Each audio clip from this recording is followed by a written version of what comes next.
Assalamu alaikum, hello, good evening. Welcome to our monthly program, which is organized by Open Discussions in association with the Gulf Cultures Club. Two of the individuals that I'm ever so grateful for organizing the program are Dr. Brother Saeed Shahabi and Fatima Dosa. Unfortunately, Fatima lives a bit far away and quite often she's unable to make it. Today, we've got a very interesting program.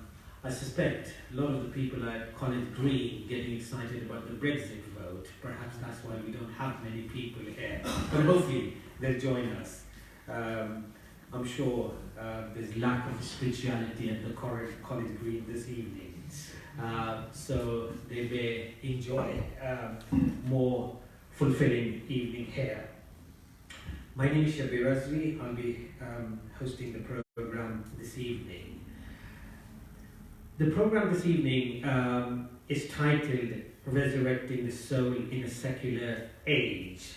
And I think this came about because Brother Saeed Shahabi sent me an article, Resurrecting the Soul in a Secular Age. This was really an overview of a book, this particular article. And one of the interesting points that article makes is worth sort of revisiting. If the soul is to be resurrected, what new energies will it unleash on the world? And if the soul continues to fade away, what language will we use to articulate the forces that bind us, shape us, and define our stories? That's one of the comments that was made in that article, but I think more poignant than that, what I have just read earlier is, and the writer of the article puts it this way: we are pragmatic people. We do not seek perfection in through art, war, or faith. The profound stories about heroes and saints are passing from our minds. We are anything but idealists. From the halls of academia, where debunking realism is the order of the day, to the floor of the market, nothing is in worse repute than the ideal. Unfettered capitalism runs amok. Nature is ravaged. The rich gorge. Prisons are full to bursting. The poor cry out in their misery, and no one seems to hear. Lust of self rules the day. I think that's the sort of key point. Lust of the self rules the day. And really, thinking about the inner self, the soul, and reflecting on it. Whilst driving here, I was just thinking, 40 years ago to the day, virtually, there was an old man sitting in Paris, and he was a spiritual pinnacle of our age. Quite often, people don't remember him as a spiritual individual, and in fact, even the article does not mention him at all. During the Christmas time 40 years ago, when he was in the suburbs of Paris, he was just sitting on his prayer mat with his rosary and thinking of God. He didn't have a Kalashnikov in his hand or an army to create a riot anywhere. Who was that individual? That was none other than Imam Khomeini, whom one would quite often not think of as a spiritual man, because he brought about a revolution in a particular region of this world, which till this day is a challenge to anyone who thinks about it. So spirituality, as far as Imam Khomeini was concerned, that it can't be supine spirituality. It has to be spirituality which is active, which is not sort of sitting as a hermit somewhere, but really being active, as the author of that particular article alludes to, that if we are to be spiritual, we should also think about changing ourselves first, and obviously the environment, and become a challenge through spirituality to the status quo. So with that sort of opening comments, I'd like to introduce our first speaker, and I'll introduce the other speakers as they join us this evening. Our speaker has been on this rostrum on many occasions. Unfortunately, we haven't been able to see him for some time, and I wish him the best of health, and thanks for being here, and hopefully 2019 brings peace and harmony to mankind, especially that we become more inward looking so that we can connect with the Creator in a more peaceful manner. Our guest speaker has requested me not to read all his profile, which obviously all of you have. Suffices to say that he's an author of a number of books, and also he runs, he's a director and founder of the Peacemaker Trust. Please welcome Dr. Stephen Sizer, the Warden. I'm going to try and answer the question from a Christian perspective, and I want to begin by saying that historically Christians have responded in two very different ways to the struggle of jihad. The word jihad means struggle, and it's synonymous with Christian discipleship. It's a struggle nurturing our souls, resurrecting our souls, reviving our souls in a secular age. And Christians have gone for two extremes. And so I'll use this as an introduction. The first attempt was to retreat out of the world, thinking that by escaping from the world, they would be free from its negative influences. And so from the early centuries of the Christian tradition, from the 4th century, many Christians moved to live in the desert as monks and hermits in monasteries. And I'll just give you one example. Simeon was a monk. He lived in the 5th century. He took it to extremes. To get away from the hordes of disciples and onlookers who came out at the weekend to see him, he decided to climb to the top of a pillar, and he lived at the top of a pillar. And young boys from the village would bring him food and water and climb the pillar to provide him with food. And on one occasion he sat at the top of this pillar for 40 days without eating or drinking. Unfortunately, that made him more popular still.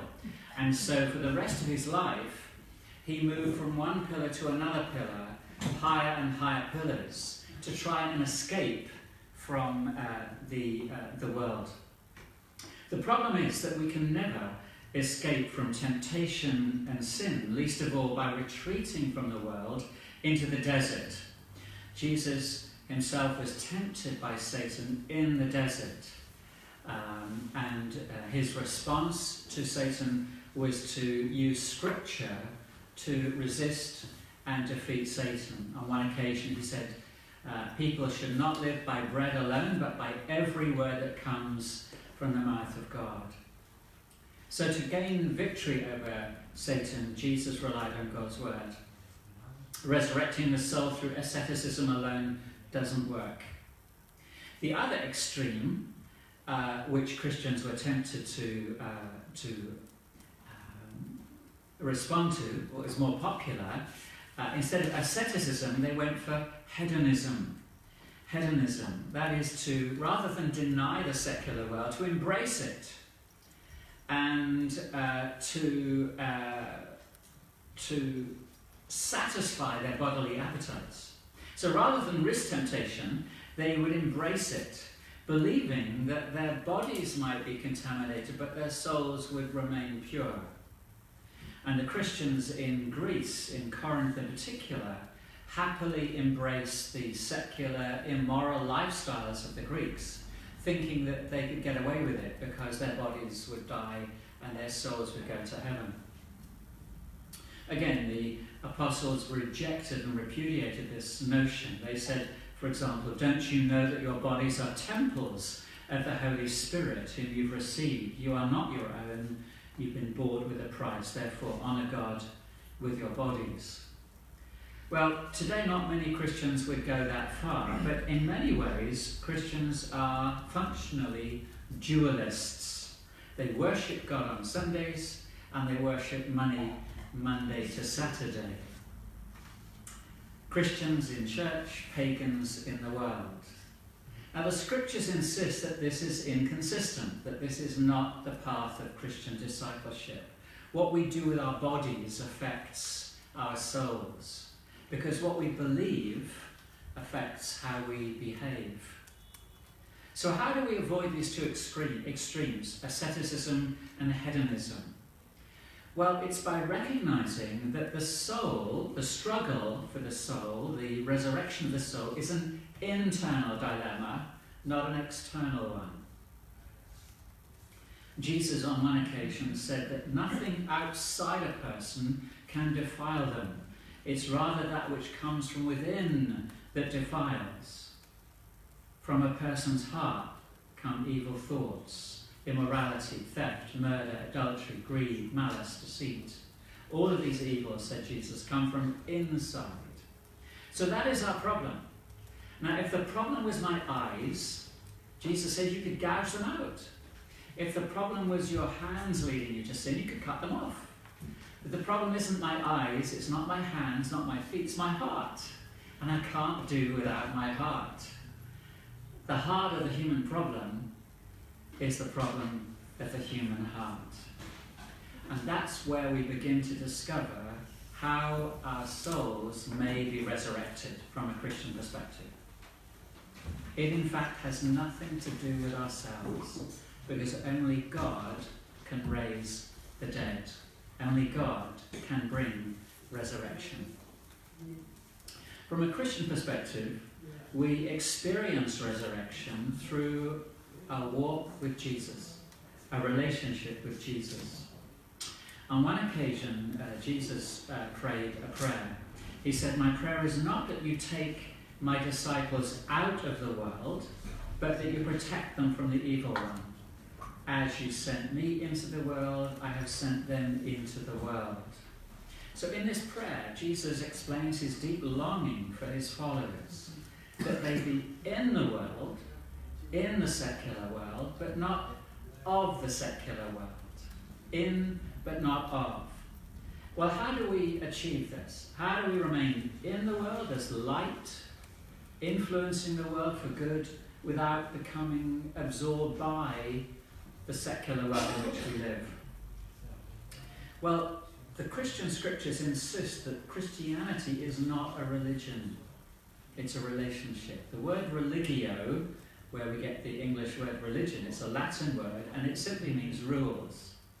Christianity is not a list of rules. A tick. On Monday morning, I check my rules and I say tick, tick, tick, tick, tick, I'm okay. Christianity is not a list of rules. It's a relationship. And it's a relationship with God through Jesus, indwelling his followers by his Spirit.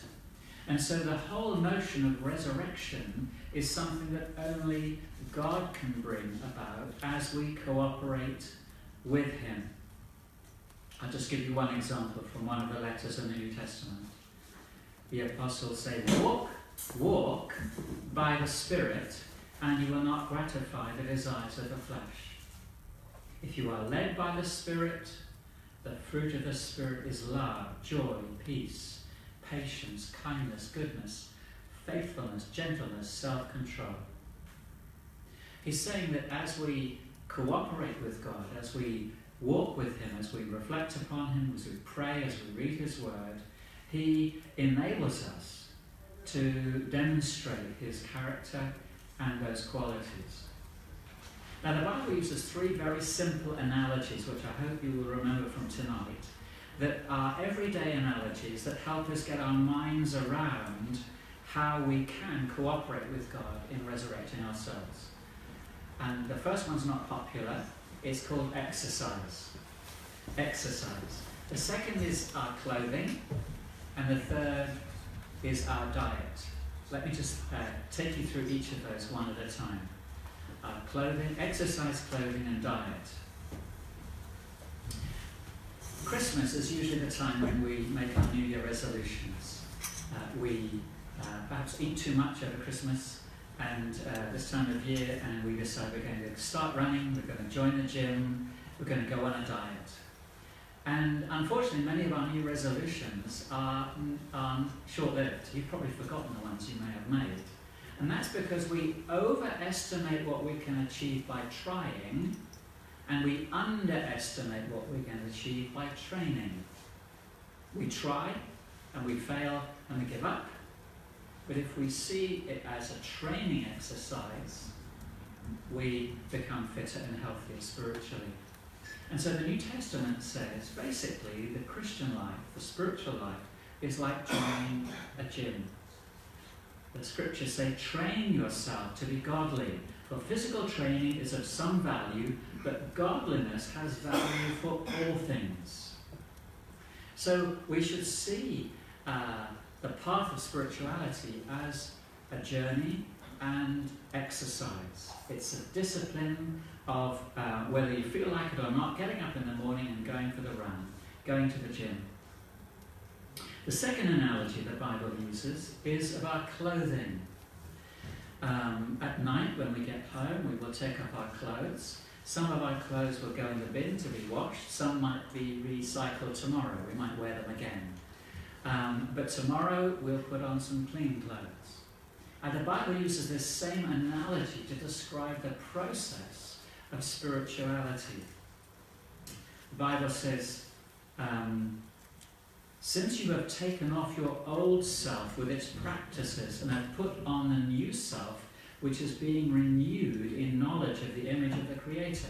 It uses the analogy of taking off the old and putting on the new.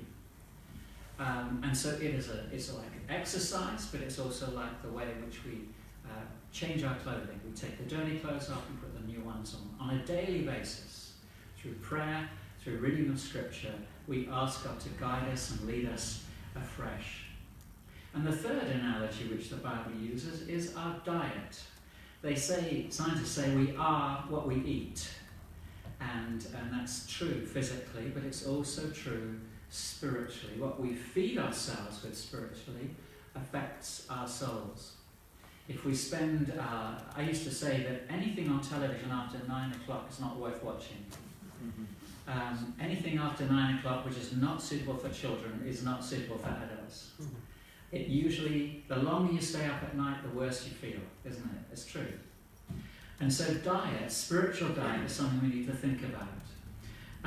I quoted Jesus. He said, man shall not live by bread alone, but by every word that comes from the mouth of God. So we need to feed ourselves on God's word, not the words of men.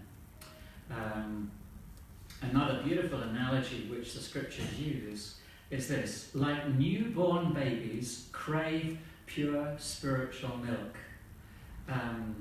This week there was a man visited by the police. It's on the media, a stupid father. He joked on Facebook a picture of himself with his baby and a bottle of chili.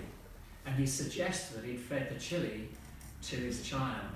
Well, that's child abuse. He was visited by the police. It was a joke, but it didn't go down very well. You know that you only feed babies with good quality milk. You don't feed them with junk food. And the Bible says, feed yourself with pure spiritual milk if you want to grow up to maturity. So 3 simple analogies the Bible uses to describe the way we cooperate with God in resurrecting our souls: exercise, diet, and our clothing. But ultimately, and this is why it is a struggle in this life, ultimately, the victory of the resurrection of the soul will not take place in this life. It's a process. We must wait for the final resurrection when God will transform our lowly bodies into heavenly bodies. And that's why the Bible says we do not lose heart, though outwardly we are wasting away, yet inwardly we are being renewed day by day. For our light and momentary troubles, our jihad, are achieving for us an eternal glory that far outweighs them all. So we fix our eyes on what is not seen, on what is unseen. So what is temporary is seen, but what is unseen is eternal. So we are encouraged in the Christian scriptures to focus on the future, our future hope. And, sometimes people give me a book to read. They'll give me a book and they'll say, you really need to read this book. I'll tell you what I do. I read the last page. And if I like the last page, I'll read the book. If I do not like the last page, what's the point? If the heroine dies, it's a waste of time reading the story. I like a happy ending. And when we look at the Bible, the last page of the Bible in the book of Revelation says this. Look, God's dwelling place is now among the people. He will dwell with them. They will be his people. God will be with them and be their God. He will wipe away every tear from their eyes. There will be no more death, or mourning, or crying, or pain, for the old order of things has passed away. From a Christian perspective, the resurrection of the soul is a process. It's becoming more like Jesus day by day, walking with God, led by his Spirit, looking forward to that day of resurrection when we shall at last be free from the secular world, from sin, from suffering and temptation, and will be with God forever. Amen. Thank you. Thank you very much. Thank you very much, Stephen, as usual, touching and very thoughtful comments. Our next speaker has been practicing spirituality for the last 7 years after doing a meditation course and attending a retreat. She wakes up at 4 o'clock in the morning. It's not a time for me to wake up, certainly. Practices meditation, listens to spiritual lessons, then writes inspirational thought, which she shares with her friends.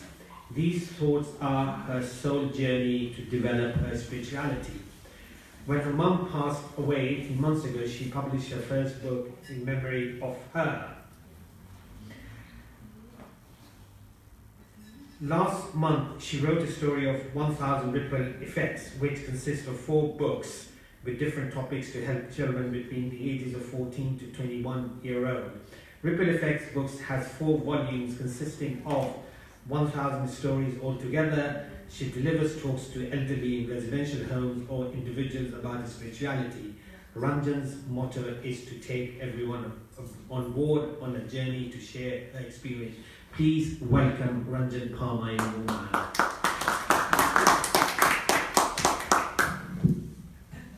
Thank you very much. I thank everybody for coming, and I take this opportunity to express my viewpoint with regards to the soul.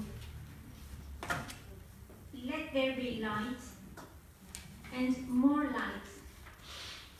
At this time of dark attitudes, when gloom and mental stress plague many lives, you may be ready for something fresh in your life that adds bounce to your step. Something that is free, something that has always been there.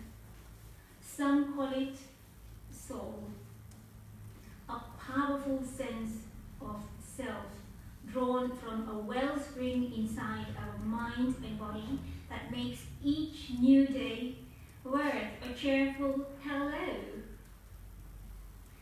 This reservoir of positive energy can be called the soul. It's tiny and invisible to the human eye. The soul sparkles with spiritual powers nonetheless. The soul is naturally loving and sweet. The soul is peaceful. The soul holds memories, and the soul is unique for each and every one of us. So, I ask the question, my friends. Feel free to put your hands up. Am I a body or am I a soul? Anybody would like to answer that question? Both. Both?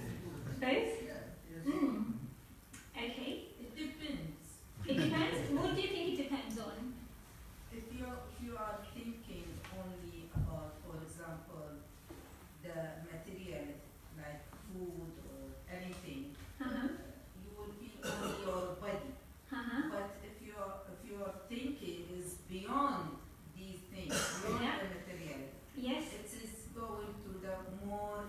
Spiritual, yes. That's a very good answer. Still both. It is both, yes, definitely, definitely. That is the right answer, we are both. So, to answer the question, am I a body or a soul? Soul is defined as one person, or is the spirit and essence of a person. An example of your soul is the part that makes you who you are, and that will live on after death. The soul and the body are different.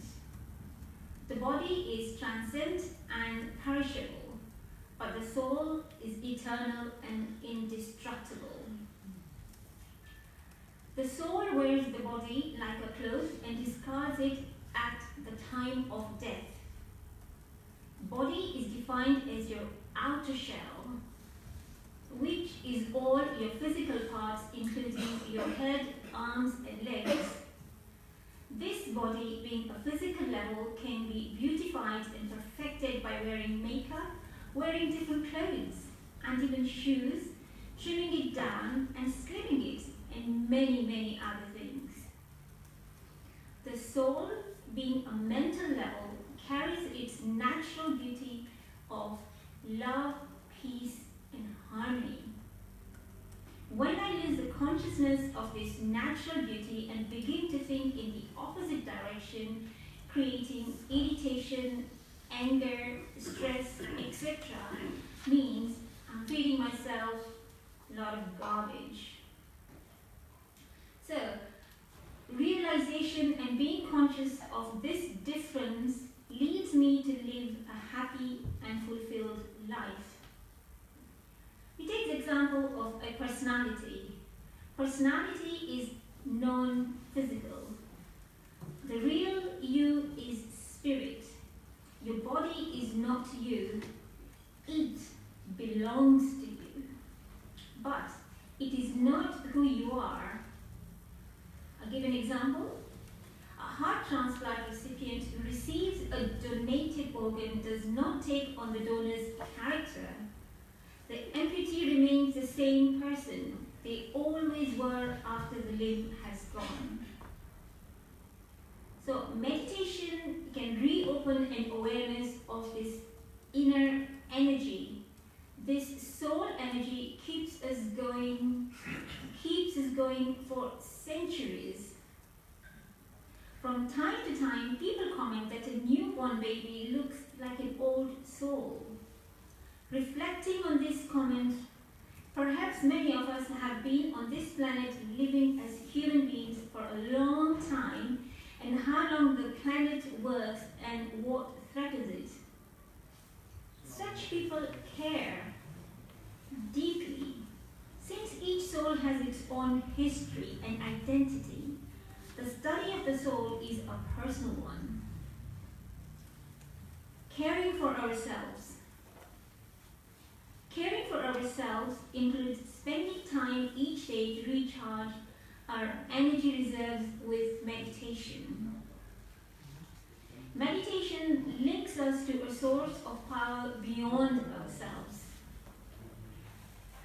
Popular scientists and broadcasters may debunk any notion of this source, but plenty of people fuel each day with prayer, reflection, and affirmations to empower positive change and hope.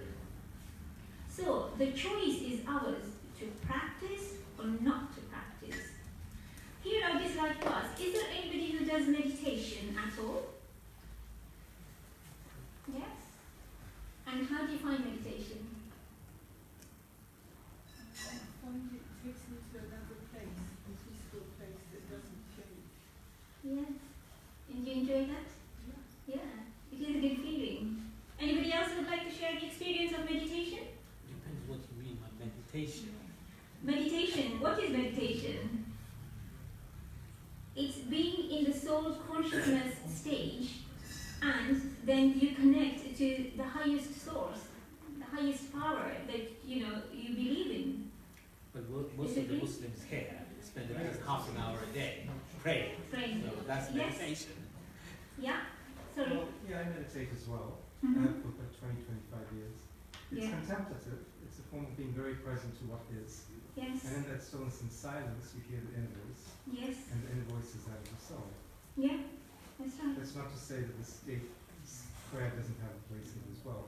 Yeah. But meditation is really just listening. It is just to listen. Yes, by silencing the mind. Exactly. So I move on. I'd like to talk about the virtues of the soul. The soul has virtues, and these virtues are purity, peace, love, bliss, powers, and knowledge. I would just like to briefly explore each one of them. So I'll start with purity.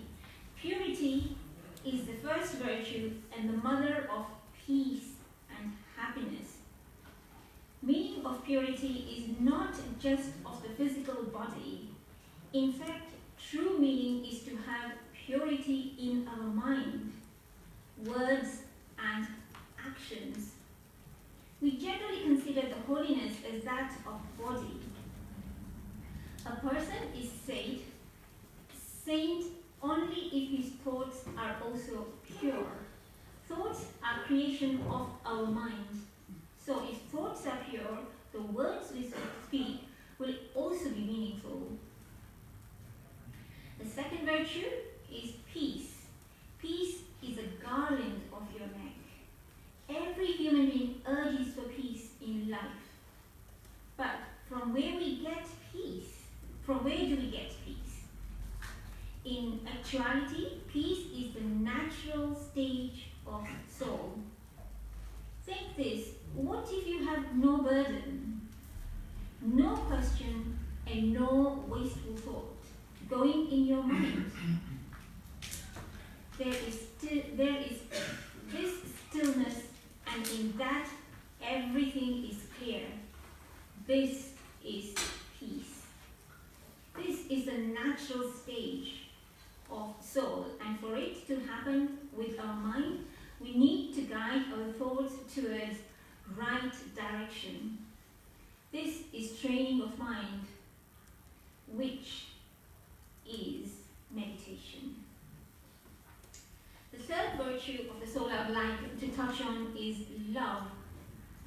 It is said that love is very powerful. And why not? As there is no life without love. Love is natural feeling of a soul. Love with the highest souls and with all souls. We love something that appeals us or is similar to us. When we forget this body and religions, castes, colors of this body and consider the self and everyone as a point of light, a soul, then you will see that all, both are equal and unique. A soul cannot harm another soul without a body. When self-realization is achieved, we are connected with all living beings and consider the world as one family. So, love is a feeling which will grow from within me naturally. The next one I'd like to touch on is joy. So, are you happy? If one has peace and love in his life, it will be said that he is happy as well. Of course, as happiness is nothing but a natural feeling when there is peace and loving relationships in our life. Also, there is a deeper joy, a joy of existence. Just because you exist in this world, this feeling arises. Think about this. The next one is bliss. Bliss is the superior stage of happiness, which is joy. It is beyond happiness or sorrow. Such stage is what and was and will, of course, will always be ours to know, keep, and enjoy. Soul experiences bliss in the company of its highest power connected. Then the next one we talk about is the power, the spiritual powers, not physical powers. Soul has innate power within, whether in merged or in emerged form. When the powers are when in merged form, they are not used. Again, meditation is the source of these powers. Finally, I'll talk about knowledge. Yes, knowledge is the source of all virtues, and the source of knowledge is only one. The ocean, the higher source, called the Supreme Soul. What is knowledge? It is knowing the truth about the basic existence, the Creator and its creation, the God and the world. Who will speak the truth about the creation? Surely the Creator himself, as no one else than him knows the story. Now we know. The more the soul is filled with the knowledge, more viceless and powerless it becomes. We are a soul. Let the light fall upon you. Do not close eyes. So, one of the examples that I would like to talk about with regard to the soul's quality, which I have said, is happiness. I'd like to talk what happiness is, very briefly. In our search for happiness, we tend to create many desires around sense pleasures. Pleasures are always temporary, like eating a bar of chocolate. This is no lasting experience. So then we tend to look for the next pleasure. We can become addicted to such things as alcohol, cigarettes, drugs, and even thrills that give us adrenaline rush like bungee jumping. In this physical world, we need our bodies in order to express and experience the real qualities of the self. Everything of importance is already inside the self. The peace, love, and happiness that we seek to experience. We don't need things like chocolates to make us happy. We will naturally be happy as we live our lives without feeling the need to take from life. It is these virtues in action, these virtues enable us to be givers instead of feeling the need to take in order to feel worthy. Happiness makes us strong and stable. Dear friends, there is no nourishment like the nourishment of happiness. There is no illness like the illness of worry. Happiness makes us strong and stable. This is the most important work we do, to remain happy and share happiness beyond the distractions of thinking about the body and about other people. Let your inner practice be such that you become very sweet. Remain free of the influences of others' nature. Leave all thoughts and words of negativity. Make inner nature quiet and make your inner state such that whatever you say and do is remembered by others and brings them happiness. What are the important aspects of life? Silence, peace, happiness, joy, harmony, love, relationships, and blessings. These aspects of life give us good health, which in turn allows us to be happy. So, let's check. Firstly, the more I allow myself to experience sorrow, the less time I have available to be happy and contented. It sounds ridiculously obvious, but I am aware of the value of happiness. It is an extremely rare commodity, and the cost goes sky high. Secondly, is it my life? Yes, I am living it. But am I not a member of a family or a co-worker with others, and am I not part of society? If so, then movement affects and is affected by those around me. Be happy within, then do things. What is happiness for you?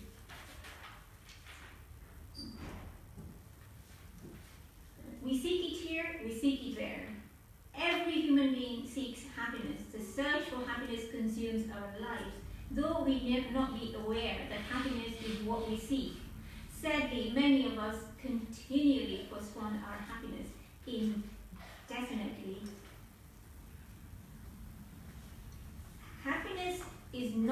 dependent on physical objects. Objects, possessions, gadgets are designed to give us comfort. Physical comfort is different from emotional comfort. Happiness is a feeling. Happiness is our internal creation and can be created irrespective of external comforts. We use the objects as stimulus to create a response, but the response is our choice. Different people create different responses using different stimulus. Happiness is unlimited, not at the destination, it is the journey. Happiness is a feeling by my thoughts. Thoughts are the source of feelings. Thoughts are a conversation with our own self. If we create positive thoughts, we are going to feel good and positive.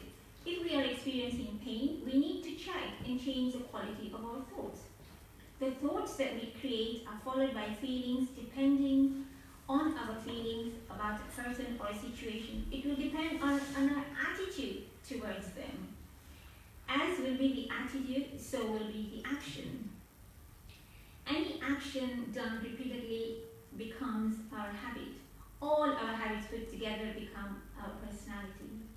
As the personality comes out into the field of actions, we are creating our destiny. So, our thoughts play an important part in creating our destiny. And in conclusion, I would like to say, the reason why there is so little happiness in the world is dependency. Happiness is not dependent on anything or anyone or found anywhere. We keep delaying our happiness until things are just right in our life. We think we will be happy in the future and then wonder why we are not happy now. Happiness is only possible when we are able to accept everyone as they are at every moment and in every situation. That means an end to judging or resisting others, an end to complaining and blaming, an end to criticizing and controlling, and an end to competing with anyone. It means the awakening and the acceptance of self-responsibility. It is only when we choose thoughts and feelings aligned with our true nature of purity, peace, and love that we shift from asking to sharing, holding on to letting go, expectations to acceptance, future to being in the now. We create a life of joy, contentment, and bliss because we have the choice and the power. Happiness is a decision. Your decision, my decision. Thank you.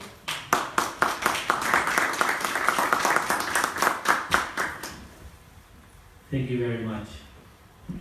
It is quite often said that majority of the Scandinavian countries, their people seem to be happy by a number of measures. Perhaps the governments there are creating some kind of harmony by reducing the gap amongst people of presentation. He is one of the growing number of scholars with style. Should I also say savvy scholar, not just with knowledge of East and West. His ineffable energy and sincere love of all things spiritual have placed him as a firm favourite with young Muslims. He was born in Trinidad in the 50s and studied in Canada. He studied political science at university after briefly flirting, I don't know if that's an appropriate word, after briefly flirting with communism, he began his research of religion and became a Muslim. In 1993, he moved to Iran with his family to study at the religious seminary in Qom. He continues to combine study with action and regularly lectures at mosques and around the world, as well as taking part in TV program. Please welcome Sheikh Ahmed Hanif in a warm manner.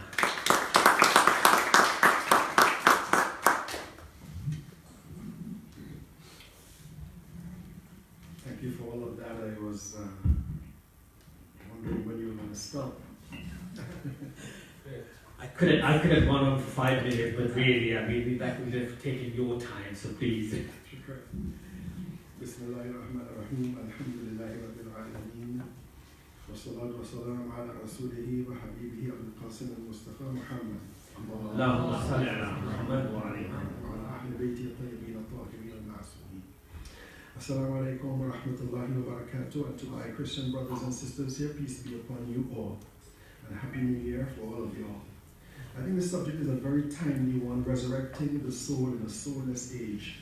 I think this is probably the biggest problem in our lives today. Today we are looking around, we're seeing, for example, more wars. We have, recently I was looking at a program about the rise of anti-Semitism in Europe, and they were talking about the Holocaust, right? And in the meantime, we are living in the midst of another half of the Yazidi people. They might not number the same as the Jews of Europe at the time, but this is a major Holocaust. We are living in a time when, for example, we criticize the activities of past generations, and we are seeing the same activity taking place here. We are living in a time where religion and spirituality has become marginalized. And what has taken the place of a spiritual identity is an identity politic. This is the type of world we are living in.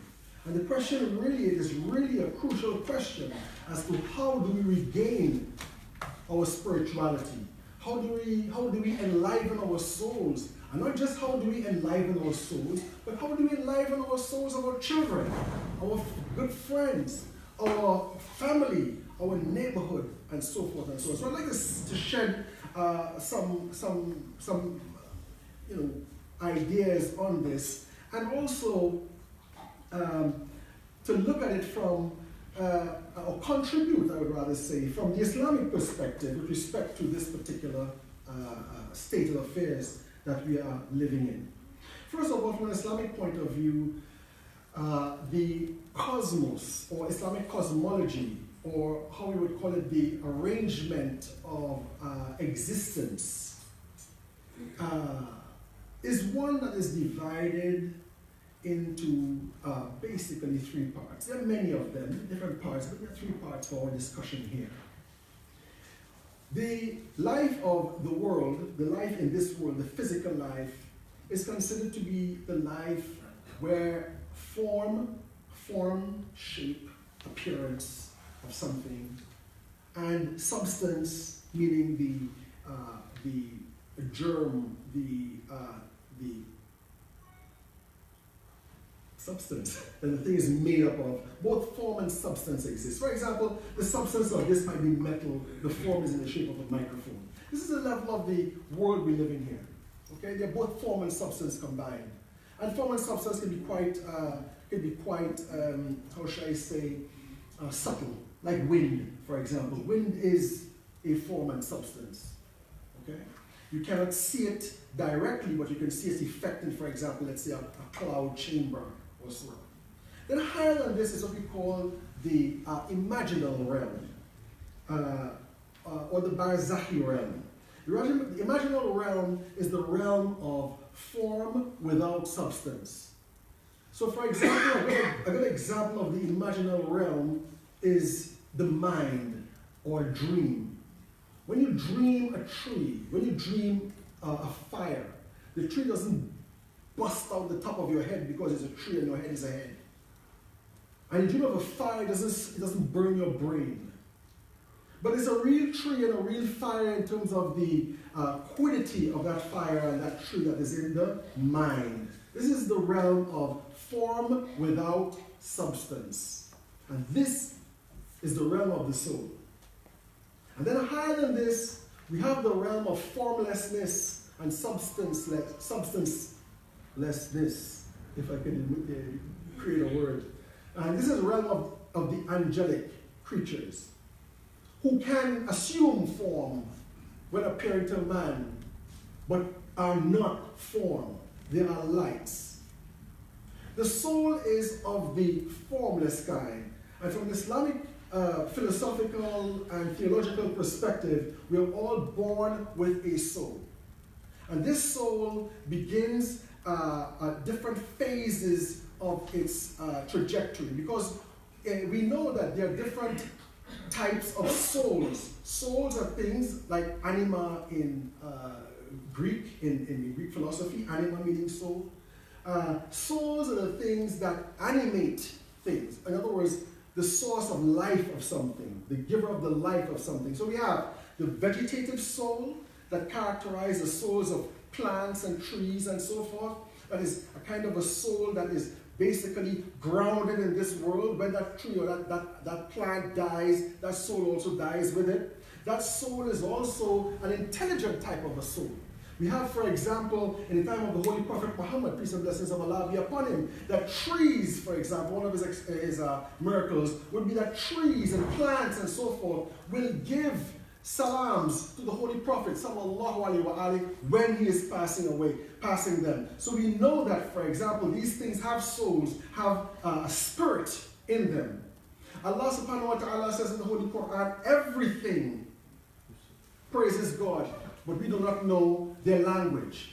Today we have, for example, certain types of phenomena that we find very difficult to explain because sometimes you don't refer back to religion because you think religion doesn't cover these things. Okay, for example, like ayahuasca and so forth. Ayahuasca, psilocybin, and all of these different plant types of entheogens or psychedelics, one could call them, and people access, and when they use these things, they access particular souls, they access particular spirits, and these spirits are real. These are the spirits that are accompanied with the vegetation. These are vegetal souls, and they have specific types of powers that are unusual for plants, where people, like for example shamans and other pre-modern religions, use to guide them. Some people might ask, for example, how come native peoples or tribal peoples or primitive peoples knew which plant had which power, which plant had which medical purpose, or which plant had which poisonous purpose, and so forth and so on. And their response used to be, and still is, that the plant told me. The plant told us which was good and which was bad, what was for and what was for not. Why? Because they were able to get in touch with that vegetal soul. So you have the vegetal soul. Then you have the animal soul. Whereas the vegetal soul is basically functioning in terms, with respect to the organism, in terms of absorption, attraction, and elimination, and growth.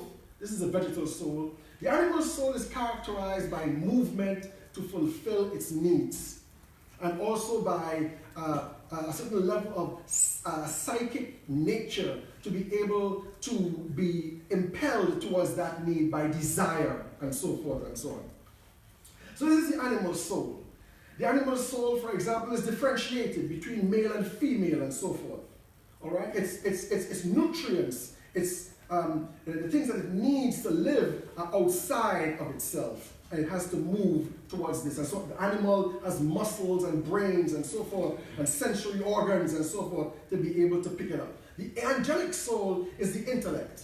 And the intellect, what we mean by the intellect is not, the result of getting a PhD. What the intellect is the capacity of the human being to be able to comprehend the absolute, to be able to know God. This is the nature of the intellect. The nature of the intellect is to show human beings what is right and what is wrong. The intellect, as we say in Shia Islam, is ma'soom. It cannot make a mistake. The intellect does not make a mistake. For example, treat your neighbor as you would like to be treated is a function of the intellect. Is a how should I say, a law of the intellect. So we have this soul, and this soul in our bodies, from infancy to adulthood, goes through all of these phases. It begins as a vegetal soul, as something that is just growing in the womb of the mother, absorbing its nutrients and eliminating its waste. And then it reaches a level where the mother would say, oh, the baby kicked.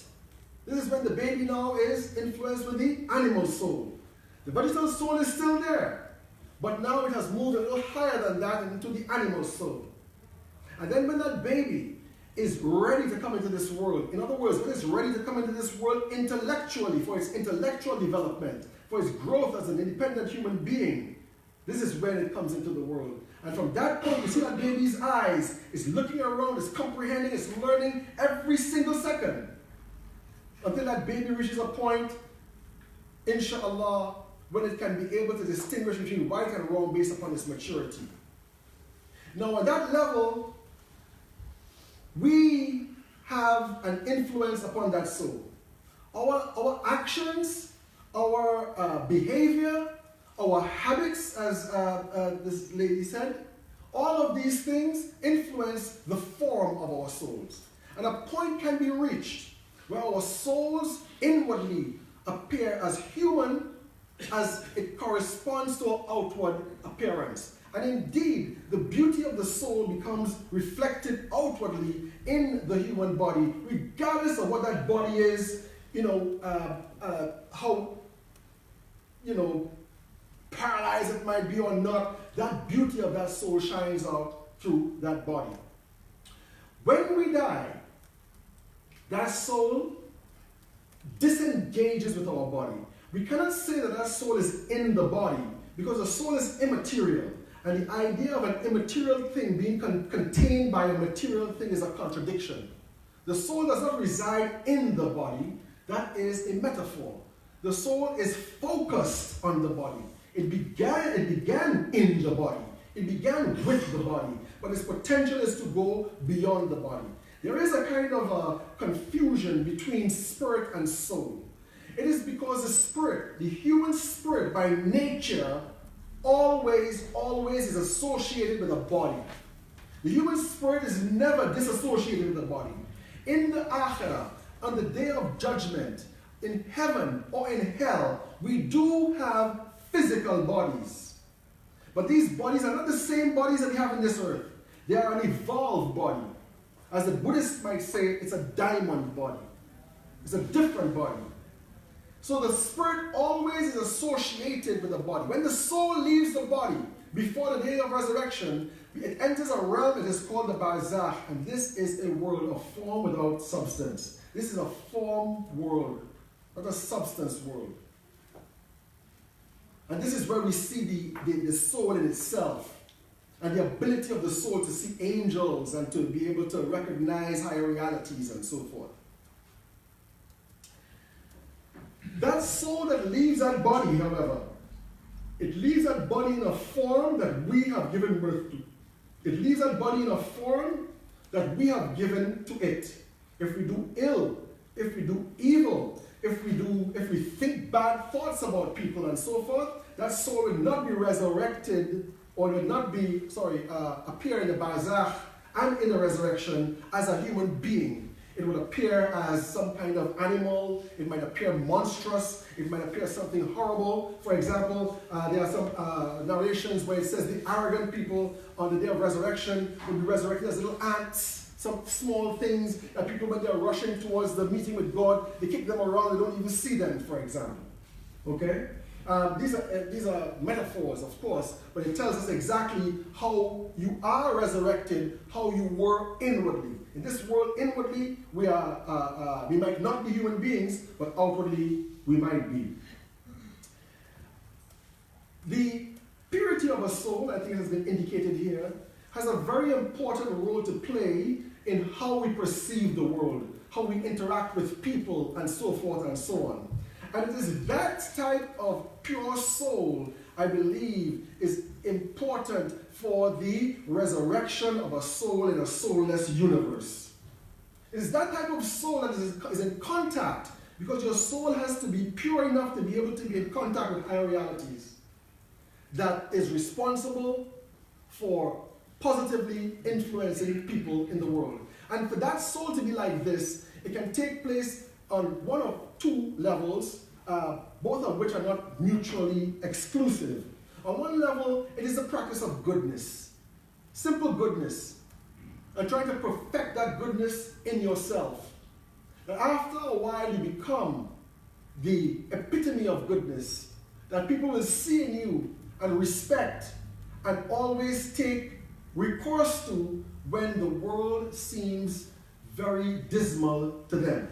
And I'm sure many spiritual people here would have had that experience. You don't have to be hugely spiritual or anything like that. But I remember, for example, when I got my first job after graduating from university, one of my first things I would do in every job is I would tell them, hey, listen, I pray. Okay? I pray. All right? So come lunchtime, I'm going to be praying. Okay? Right after or before I even have my lunch. And people got used to that. Until a point was reached where, a woman came up to me and said to me, my daughter has a particular problem. They were playing with a Ouija board, and they did bring some jinn into the world. All right? So she goes down into her basement, this is in Canada, and she sees one girl, they were friends, one girl floating horizontally, and all of them in a circle around this person, dressed in black, and she didn't know what was going on. She came to talk to me. Okay? This is soul. You see, this is soul. But there's a certain aspect of soul here. It's not that I'm a super spiritual guy or something like that. It's because I had the gall, to tell people I pray. And so when they're confronted with something like that, then they're able to refer to you. And this, why I bring this up is because spiritual people or religious people tend to be afraid to express their religiosity because they're afraid of ridicule. And because of this, you don't give them an opportunity to see your soul and to see what you stand for. And my daughter was telling me something like that happened in university. Always, as a matter of fact. She'd be sitting with friends, the time comes to pray, she said, guys, I'm gone, I'm going to go pray. Some Christian girl among them who is afraid of saying that, when she hears my daughter say that, she says, me too, and she's gone with them. She empowers a Christian girl. If you're religious, you shouldn't be hiding your religion. We live in an environment where it makes you think that it's embarrassing to be religious. But when you show that you're not embarrassed to be religious, this is bringing soul back into your relationship. Give salawat to the Holy Prophet Muhammad and his family. Give salawat. I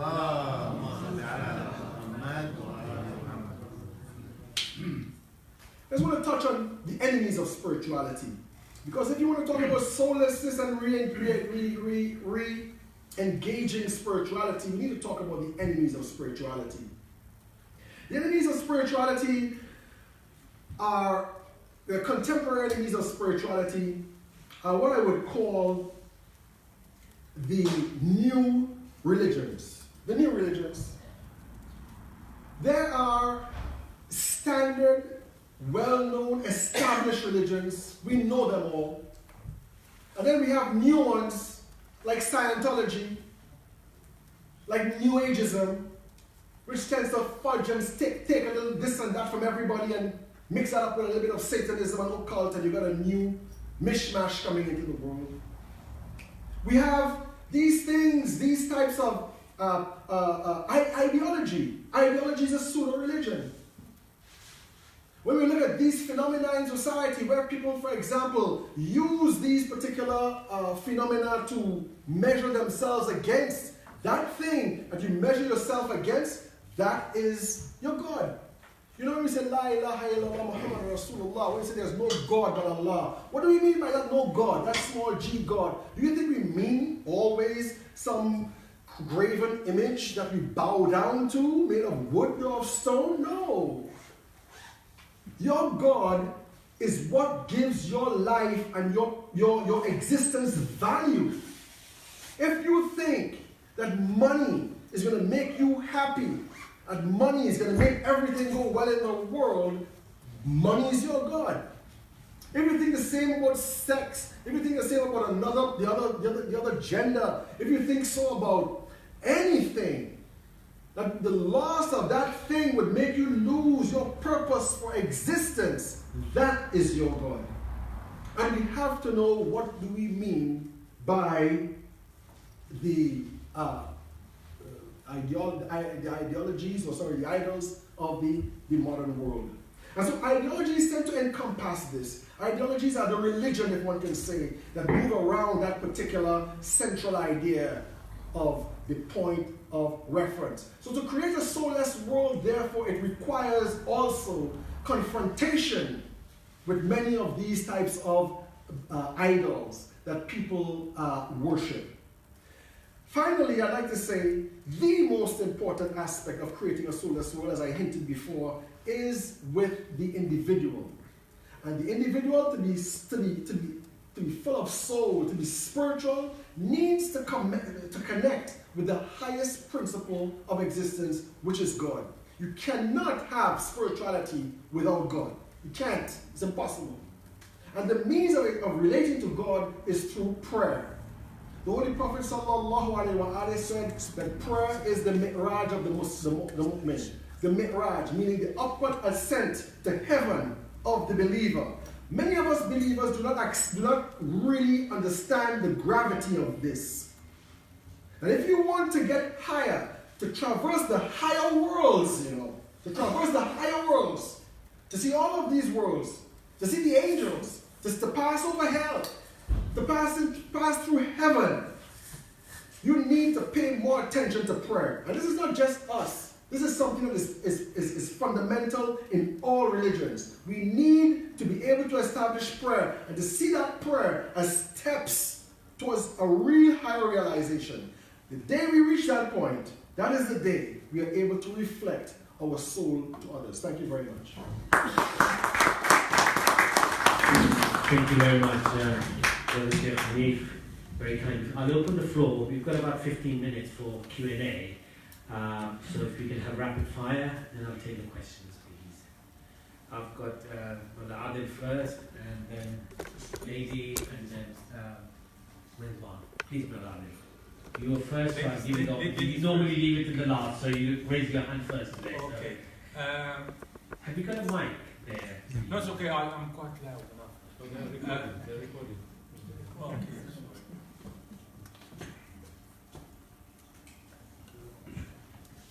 Good evening. Mr. Hanif said there is a soul and spirit, and the soul focuses on the body, the spirit lives within the body. No. Okay, please correct me. Yeah. I said the soul focuses on the body, and I didn't really complete the point about the soul and the spirit. We tend to use soul and spirit interchangeably, okay? Because the soul is the second body, and the spirit always needs a body. When you leave your body and you go to the purgatory, as it was saying in Catholicism, or in Balzac, all right? Your spirit is there. It's focused now on a new body, which is your soul, which is a formless body. Okay, so animals have souls or spirit or both? Pardon? Animals. Animals. They're Animals. moving creatures. No, animals have souls. They don't have spirit, because the spirit is a seat of the intellect, and which is something angelic, which is something specific to human beings. Okay, that's all. Thank you very much. Lady Michelle, please. Thank you, Mr. Chairman. I just want to ask the young lady if she could explain to us how you would define pure thoughts that you mentioned. How would you define pure thoughts? We'll take the questions, or you want to I'll answer? just, because they're being directed to specific speaker. Just that you happened to mention that phrase, that's why. Yes. Purity. What is purity? Purity is when you're thinking about positivity, when you're creating thoughts which are pure in the sense which are not negative. Purity is, what is purity? It comes from something which is pure. When you're looking at water, right? If you mix things into the water, like mud, like dust, like sand, it becomes impure. So when you're talking about the soul and the purity of the soul, it comes through your thoughts, words, and actions. So when you're thinking in the positive way, so you're saying, okay, somebody is pure when they are positivity. Positivity is the way for purity in creating your thoughts. And that is what I mean by pure thoughts, and not thinking about negative aspects. So for example, say if you had, I'm trying to think of a good example that I can portray. So say you're trying to say, like in a part of a relationship, that somebody is creating positive thoughts. Somebody is just saying to you, okay, I want you to just be happy with what you have, but you're saying, no, but I can't be happy because I want this, this, this, and this. and if I don't have this and this, and if I don't have the money, or if I don't have this, you know, you go into a spiral of negative thoughts and going into the impure thoughts. Whereas if you just accept and say, yes, the pure thought is going to be, I am going to be happy with whatever I have because this is what, I am not going to go into a spiral and downward spiral, but I'm going to go on an upward spiral with acceptance and creating this positive thoughts. Come what may, I am not going to change my mind. That is purity. Thank you.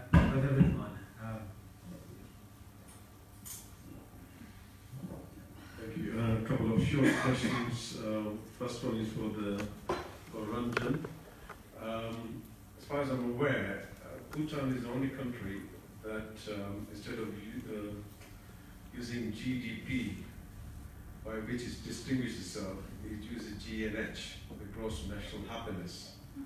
I'm not sure how successful it has been, because I've learned from recent reports that it's now actually wanting to adopt more technology, etc., and so forth. I just wondered if you had studied Bhutan and this idea of gross national happiness. This is something also David Cameron, a long time ago, mentioned about mindfulness and wellness. I just wondered if you can throw more light on that.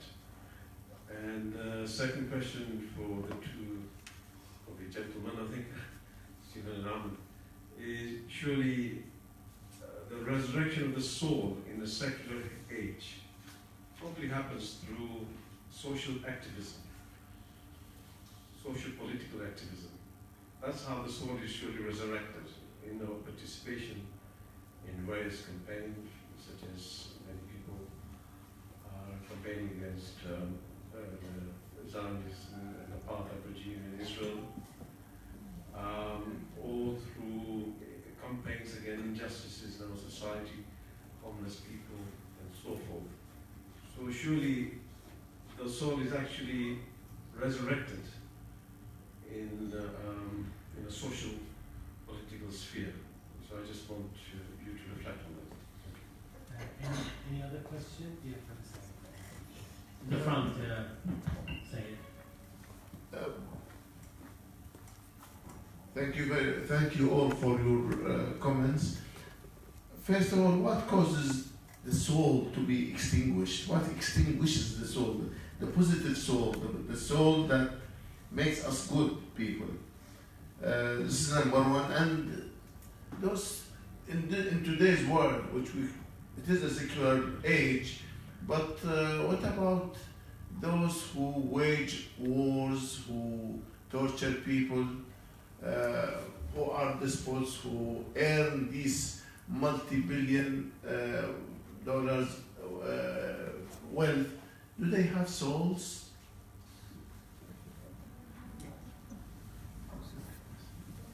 Okay, I'll take the first question that Brother Rizwan gave it to Rajan about the gross national happiness. As I was saying, there are a number of other countries also in the Middle East which are very oppressive, but they've set up ministries of happiness. So whether it's just elusive or just a marketing tool which is being used by certain countries and nations. To answer your question, no, I have not studied Bhutan at all. I have studied happiness from the perspective of the soul, and the soul happiness is the creation of ourselves. It is through our own thinking process that we have the ability to create happiness, not at the destination, when we reach, so like for example, when our child is growing up, we'll say, oh, okay, I will be happy, when he goes to the nursery. I will be happy when he goes to the high school. Or I think I will postpone my happiness and wait to be happy until he is, to this next stage. And then when they finally got the degree and that, and you say, gosh, where is happiness? That is not happiness. Happiness is when you take part in the growing up of the child, creating those moments, those treasures, that you are experiencing with that soul, the soul soul-to-soul connection. And when you feel that creation, and share that, that is the happiness. And not so at every stage when the child is growing up, it is the encouragement of seeing how happy they are. A child is one of the most beautiful person that we can learn to be happy from, because they have no worries, nothing. All that they do is they just want to be happy, just play and be happy. So if you look at the journey of a child, they are creating happiness from the beginning of time, until they're like growing up. So my perspective is that from the soul, and enjoying the happiness all along the journey. And as adults, somewhere along the line, we forget to be happy on a day-to-day. I would ask the question to audience, how many times are you happy in a day? Do you find and you say to yourself, yeah, I'm happy at the moment, I feel really good. How many times do we experience that? Because I believe as a soul, that should be our constant feeling on the journey of life. Yes, we have obstacles. Yes, we have big mountains to climb. We have so many things, but we can't be losing happiness. I'll come to the next question, but somehow how language also evolves. I remember growing up in London in the 60s when we could very happily say, I feel gay. But these days, I think that word should be avoided completely in some ways. So really, language also impinges so much upon how we feel and so on. The two questions that I think I can combine together and ask Stephen and Sheikh Hanif is resurrection of the soul. Can it be achieved through social activism and fighting injustice? And what really causes the souls to be extinguished? And do the oppressors have a soul? I think these two questions can be combined, and perhaps if you could address them kindly.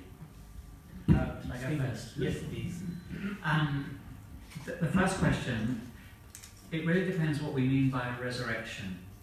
If we mean how can we revive the soul, how can we strengthen the soul, how can we empower the soul, then yes. It's vital that our actions flow from our convictions, and they will come from our beliefs.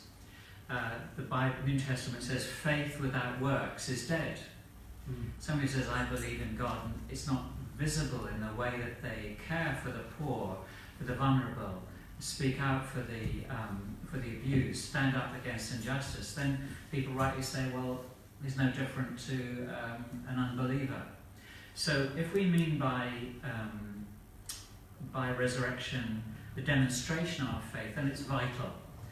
Micah 6:8 says, what does the Lord require of you but to do justice, not believe in it, but do it, love mercy and walk humbly with your God. So the action of doing justice and loving mercy flows from walking with God.